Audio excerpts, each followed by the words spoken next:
everyone, this is for Edinburgh class. This is our English home learning for this week, the week of the 20th of April. So this week we're going to be thinking about the story of Jack and the Beanstalk. Lots of you will probably already know this story. Can you remember, how does the beanstalk end up growing? Who does Jack meet before the beanstalk grows and when he gets to the top of the beanstalk? First of all, let's remind ourselves of the story in case you've forgotten any of it. Jack and the Beanstalk. Once upon a time, there was a boy called Jack. Jack lived in a cottage with his mother. They were very poor, and their most valuable possession was a cow. One day, Jack's mother asked him to take the cow to market to sell. On the way, Jack met a man who gave him some magic beans in exchange for the cow. When Jack came home with the beans, his mother was furious. She threw the beans out of the window and sent him to bed. The next morning, Jack looked out of the window. A giant beanstalk had grown in the garden. Jack decided to climb the beanstalk. It was so tall that it went right up to the sky and through the clouds. When Jack finally reached the top, he saw an enormous castle. Jack decided to go inside. All the furniture was huge.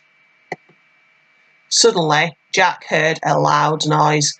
He ran into a cupboard to hide. An enormous giant came into the room. "Fee, fi, fo, fum, I smell the blood of an Englishman," he bellowed.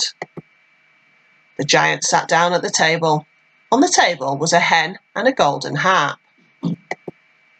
"Lay," said the giant. The hen laid an egg. It was made out of solid gold. "Sing," said the giant. The harp sang, and the giant fell asleep. Jack jumped out of the cupboard and took the hen and the harp. As Jack ran, the harp cried, "Help, master!" The giant woke up and he called, "Fee, fi, fo, fum, I smell the blood of an Englishman." He chased Jack to the top of the beanstalk. Jack climbed down the beanstalk and the giant followed him. As Jack got to the bottom of the beanstalk, he shouted, "Help!"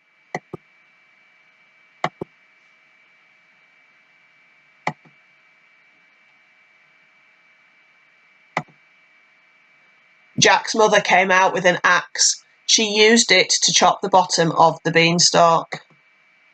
The giant fell and crashed to the ground. He was never seen again. With the golden eggs and the magic harp, Jack and his mother lived happily ever after.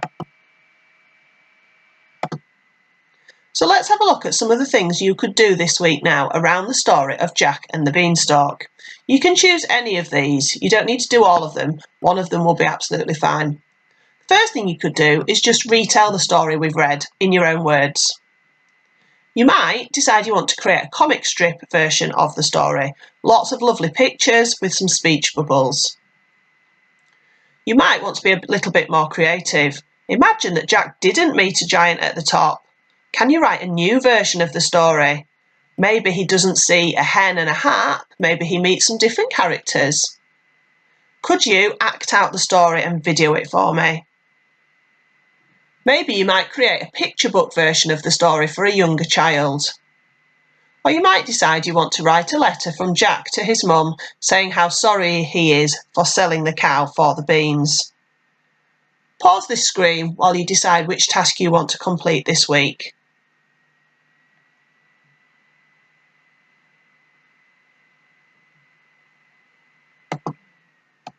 I'd love to see some of your finished work. Please send me some photos or some copies of your work to my email. I can't wait to see what you produce. Bye for now.